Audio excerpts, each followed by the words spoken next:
You stand in the pro shop holding a brand new driver. The price tag reads $600. The salesman tells you it will add 20 yards. You hand over your credit card, and by the time you leave, you already feel that quiet pinch in your chest, the one that comes when you suspect the hope wore off before the first swing. But what if the 20 yards were already in your hands, buried in a part of the club you never touch? What if the industry designed the driver to make you feel incomplete, so you keep spending on the next model, while the real distance sits in a small mechanical adjustment you can make in 30 seconds for $0? This is the forgotten principle of golf equipment. The most expensive thing you can do is buy a new driver before you have adjusted the one you already own. For golfers over 60, the difference between a good drive and a great drive is often not power. It is understanding how the loft angle changes the launch window, the spin rate, and ultimately the roll. And there are exactly 3 adjustments that unlock this. The first adjustment is the one most golfers ignore because it seems backward. Lowering the loft on a driver is supposed to increase distance. That is what the marketing says. For a younger player with high club head speed, lowering the loft does reduce spin and extend carry. But for a golfer over 60, the swing speed has changed. It is not slower in a way that feels bad. It is just different. And here is where the system quietly exploits you. The adjustable hosel on modern drivers is designed to let you change the loft by plus or minus 2 degrees. Most golfers set it in the middle, or worse, they set it to the lowest setting because they want to hit the ball farther. They walk onto the course, swing hard, and watch the ball launch low and fall out of the sky early. That feeling of launching low and watching the ball die early, that is the scam written into the hosel. If you want to stop overpaying for distance you already own, subscribe so you don't miss the next 2 adjustments, which will show you exactly how the industry hides performance inside settings you were never told to touch. Drop dead money in the comments if this opened your eyes. The real distance comes from matching the loft to your actual launch conditions. For a player with a swing speed under 90 miles per hour, a higher loft often produces a longer carry. The ball launches higher, stays in the air longer, and lands with a steeper descent angle that stops the roll. But the total distance is longer because you do not lose the carry to spin. That is the paradox. If you have ever watched a friend spend $600 on a new driver only to shoot the same score, you know that quiet recognition. The equipment was not wrong. The setting was, and the fix costs nothing but a moment of honesty about your own swing. The second adjustment is the one nobody talks about because it reveals the lie at the heart of the adjustable driver. Most golfers over 60 set their driver to a neutral face angle. They line up the club, align the hosel to standard, and assume the manufacturer found the ideal position in the factory. But the factory setting is not optimized for you. It is optimized for the average golfer who walks into a big box store and swings once on a launch monitor. The adjustable hosel can also change the face angle by up to 3 degrees. If you set the loft higher, the face angle closes slightly, which encourages a draw. If you set the loft lower, the face angle opens, encouraging a fade. Now consider what this means for a golfer over 60. Many players in this age group develop a natural fade as their flexibility changes. If you set your driver to the lowest loft, you are effectively opening the face angle, reinforcing the fade, and reducing the distance even further. You are paying for a premium driver and using it to amplify your least productive swing path. The second adjustment is this. Set the driver to a higher loft and a slightly closed face angle. This encourages a draw bias.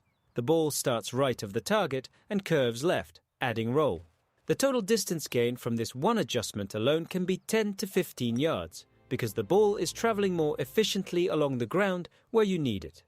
If you have ever stood on the tee box, watching your ball fade into the right rough, wondering why your new driver does not perform like it did in the store, this is the moment it clicks. You were not sold a bad club. You were sold a setting that works for a different player. The third adjustment is the most subtle and the most overlooked. It has nothing to do with the loft sleeve. it has to do with the weight placement inside the club head. Modern drivers have movable weights, usually one heavy weight and one light weight, positioned to change the center of gravity. You have just seen how a simple adjustment of the Loft sleeve can turn your premium driver against you, reinforcing a fade you never asked for and costing you 10 to 15 yards on every drive. If you want to keep uncovering these hidden mechanics that the equipment industry would rather you not know, subscribe so you do not miss the rest of this breakdown. Drop dead money in the comments if this opened your eyes. Most golfers never touch these weights. They assume the factory placement is correct, but the factory placement is designed for a moderate swing speed and a neutral ball flight.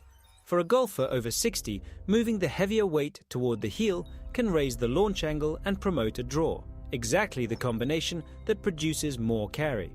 And here is the system working against you again. The weight port is hidden under a plastic cover that requires a specific tool to open. Most golfers do not even know it exists. The pro shop will sell you the tool for $15, but they will not explain how to use it. If you have ever felt that dull frustration after a round where your drives were consistently shorter than expected and you could not figure out why, this third adjustment is likely the culprit. You have been carrying a driver that was engineered for a different biomechanics profile and no one told you how to fix it. These three adjustments form a trinity of wasted money turned into 20 yards. The first adjustment, setting the loft to match your actual swing speed, recovers the carry you lost to low launch. The second adjustment, closing the face angle to encourage a draw, adds roll that does not require more power. The third adjustment, shifting the weight for a higher launch, ties it all together with a flight path that stays in the air longer. The quiet hum of the practice range at dusk, the weight of the driver in your hands, the sound of a ball compressing off a perfect center strike. Now you know the difference between a swing and a transaction. The industry wants you to believe that distance is something you buy. But it is something you unlock, one small turn of a tool you already own. The clubs in your bag are not conspiring against you. The engineers at the factory floor, the marketing team that wrote the price tag, the salesman who handed you the receipt, they all played their part. But the decision to adjust what you already own is yours alone, and it costs less than the gas you burn driving to the course. You walk past a dozen drivers in the pro shop every time you check in for a round. Each one whispers that your current club is not enough. That whisper is the most expensive sound in golf. It convinces you to spend $600 for a result you could have achieved with a 30-second twist of a wrench you never knew you needed. For golfers over 60, the body changes. Flexibility shifts, swing speed adjusts, but the industry keeps selling you the same club it sold to a 25-year-old teaching pro, and it calls that progress. The real progress is understanding that your driver is a tool, not a transaction. And a tool serves you when you tune it. The three adjustments, higher loft for carry, closed face for draw bias, weight moved toward the heel for launch, are not secrets. They are not premium features locked behind a paywall. They are the forgotten language of a game that forgot to teach you how to speak it. And now you do. Next time you step onto the first tee, the driver in your hands is no longer a stranger. It is a piece of equipment you understand. The ball launches higher, turns gently toward the target, and rolls out with a confidence you did not have to buy. That is the real distance, the kind that comes from knowing, not spending. You check the face of your driver before you tee off. The scratches tell a story of swings that were searching for something. Now you know what they were looking for. Not a new club, but a setting that matches who you are today. The scratches on your driver are not just wear. They are the memory of every dollar you spent chasing a fix that was already in your hands. Subscribing to this channel means you never get sold that lie again. Drop dead money in the comments if this opened your eyes, because that is exactly what you have been leaving behind on every impulse buy. The game has never been about spending more. It has always been about paying attention, and the three adjustments you just learned are proof that the most valuable distance in golf is the space between what you were told and what you discovered on your own. The sun drops behind the trees on the 18th fairway. You pull the driver from your bag, not because you need to prove anything, but because the club finally feels like yours.